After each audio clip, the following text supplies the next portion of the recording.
Hi guys, welcome back to my YouTube channel. हम पढ़ रहे थे आमेर में कछवाहा वंश के बारे में, जिसमें हम मानसिंह के बारे में पढ़ रहे थे। हमने पढ़ा था कि इनका जन्म हुआ था 1550 ईस्वी में। फिर इन्हें 12 वर्ष की आयु में ही अकबर की सेवा में नियुक्त कर दिया गया था। अकबर द्वारा इन्हें फरजंद की उपाधि दी गई थी। इन्हें मिर्जा राजा मानसिंह कहा जाता है, तो मिर्जा की उपाधि भी इन्हें अकबर के द्वारा दी गई थी। इन्हें अकबर द्वारा 7000 मनसबदारी दी जाती थी, जो कि राजस्थान में सर्वाधिक थी। फिर हमने पढ़ा कि इनका राज्याभिषेक 2 बार हुआ था। पहली बार 1589 ईस्वी में बिहार में हुआ था और दूसरी बार 1590 ईस्वी में आमेर में हुआ था। फिर हमने इनके सैन्य अभियानों के बारे में पढ़ा। उससे पहले हमने पढ़ा था कि अकबर के 9 रत्नों में से एक थे।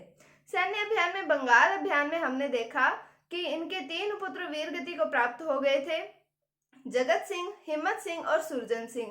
फिर जगत सिंह की माता आती हैं रानी कनकावती। इनके द्वारा जगत शिरोमणि मंदिर का निर्माण करवाया जाता है। और जो मान सिंह थे, ये बंगाल से लेकर आए थे शीला देवी की मूर्ति, जो कछवाहा वंश के शासक हैं, इनकी आराध्य देवी मानी जाती है। कल हमने यहाँ तक पढ़ दिया था। आज हम इसको आगे बढ़ाते हैं और पढ़ते हैं मान सिंह के बारे में।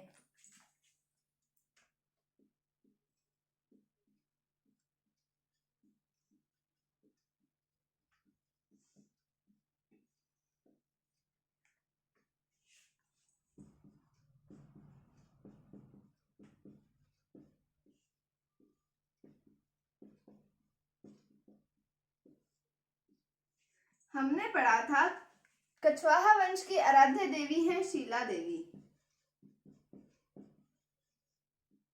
ये जो शीला देवी हैं, इनको नर बलि व 2.5 प्याले शराब चढ़ती है।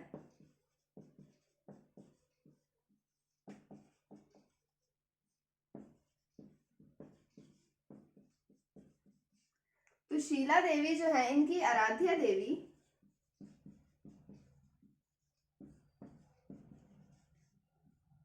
हमने कछवाहा वंश के शासकों की कुल देवी की बात की थी, जो आती हैं जमवाय माता। और इनकी आराध्य देवी का नाम आता है शीला देवी। इनको नर बलि और 2.5 प्याले शराब चढ़ती है। हमने पढ़ा था कि अकबर द्वारा महाराणा प्रताप को अधीनता स्वीकार करने के लिए 4 शिष्टमंडल भेजा गया था, जिसकी ट्रिक हमने पढ़ी थी जमा भट्टो। तो जलाल खां, मान सिंह, भगवंत दास और टोडरमल। तो जो मान सिंह है, ये गए थे दूसरे मंडल में।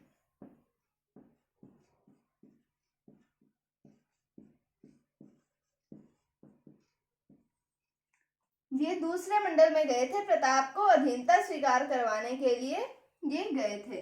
फिर हमने पढ़ा कि इनको 7000 मनसबदारी दी जाती है, दी गई थी अकबर के द्वारा, लेकिन इसको भी समाप्त कर दिया गया था। क्यों किया गया था? हमने जब मेवाड़ पढ़ा था, तब हमने एक युद्ध के बारे में पढ़ा था, जो हुआ था 18 जून 1576 ईस्वी को। तो आप सब समझ ही गए होंगे, इतना फेमस युद्ध है। तो कौन सा था? हल्दी घाटी का युद्ध।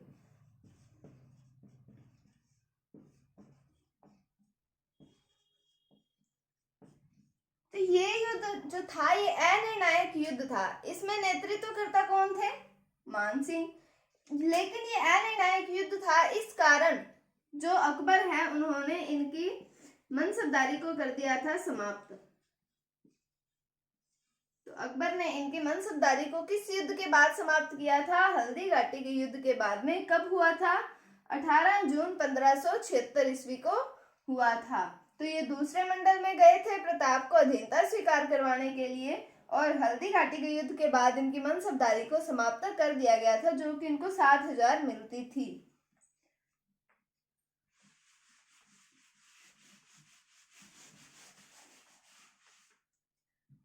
फिर बात आती है इनके द्वारा बैराट कस्बे में पंचमहलों का निर्माण करवाया गया था।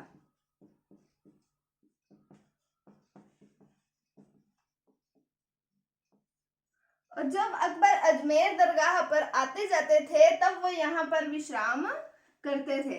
तो मान सिंह के द्वारा बैराट कस्बे में पंचमहलों का निर्माण करवाया गया था, जब अकबर जाते आते थे दरगाह पर, तब वो यहाँ पर रुककर विश्राम करते थे, अजमेर में जब दरगाह पर जाते थे। फिर बात करते हैं कि इनके द्वारा आमेर महलों का निर्माण करवाया गया।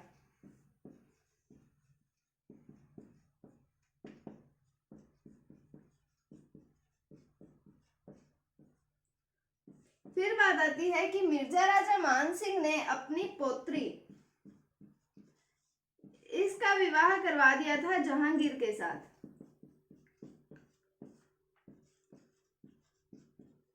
अपनी पोत्री का विवाह करवाया था जहांगीर के साथ। किसने करवाया था? मिर्जा राजा मान सिंह ने। तो बैराट कस्बे में पंच महलों का निर्माण करवाया। फिर आमेर महलों का निर्माण भी किसके द्वारा करवाया गया? मान सिंह के द्वारा। और इन्होंने अपनी पोत्री का विवाह करवाया था जहांगीर के साथ।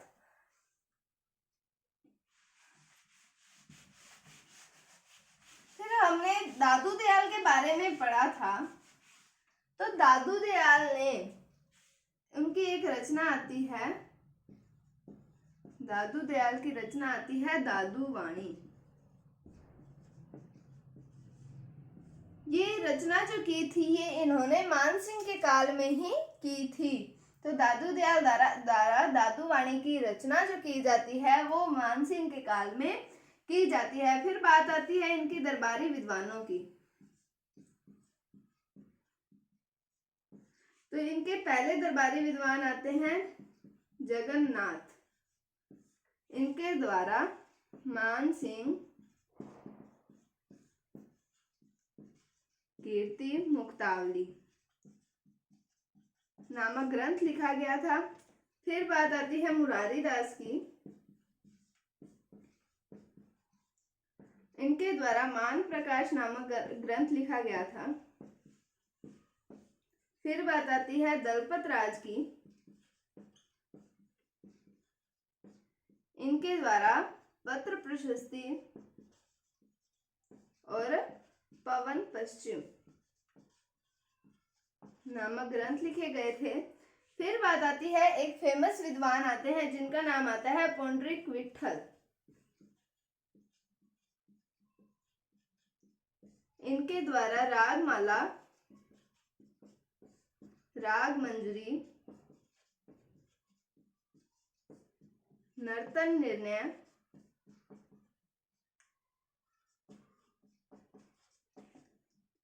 राग चंद्रोदय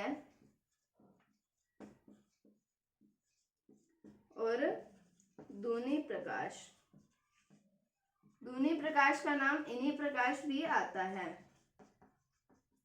ये ग्रंथ लिखे थे। तो पहले हमने पढ़ा दादू दयाल ने दादू वाणी की रचना की मान सिंह के काल में। फिर हम देखते हैं कि इनके दरबारी विद्वान आते हैं जगन्नाथ। इनके द्वारा मान सिंह कीर्ति मुक्तावली नामक ग्रंथ लिखा गया। फिर मुरारी दास द्वारा मान प्रकाश नामक ग्रंथ लिखा गया।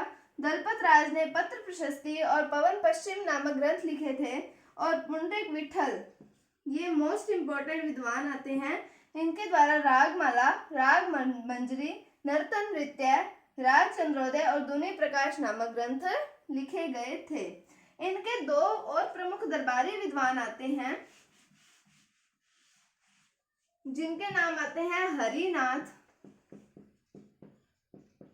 और सुंदर दास। हरिनाथ और सुंदर दास, इन दोनों के हमें नाम पता होने चाहिए कि ये किनके दरबारी विद्वान थे। ये मान सिंह के दरबारी विद्वान थे। तो हमने दरबारी विद्वानों के बारे में पढ़ा, उनकी रचनाओं के बारे में भी पढ़ा। इनके एक दरबारी कवि भी आते हैं जिनका नाम आता है हाया बारट।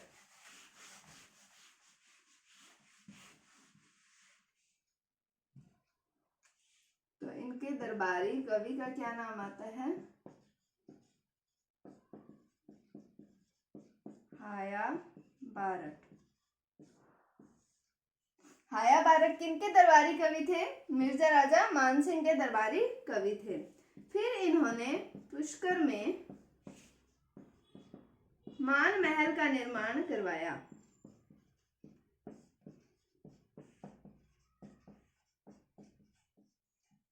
इन्होंने पुष्कर में मान महल का निर्माण करवाया। फिर बात आती है कि वृंदावन में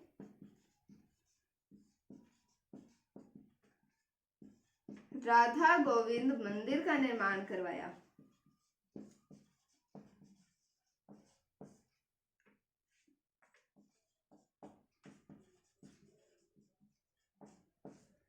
तो इन्होंने पुष्कर में मान महल का निर्माण करवाया और वृंदावन में राधा गोविंद मंदिर का निर्माण करवाया। और दरबारी कवि की बात की तो हमने हाया बारठ के नाम को पढ़ा कि हाया बारठ इनके दरबारी कवि थे।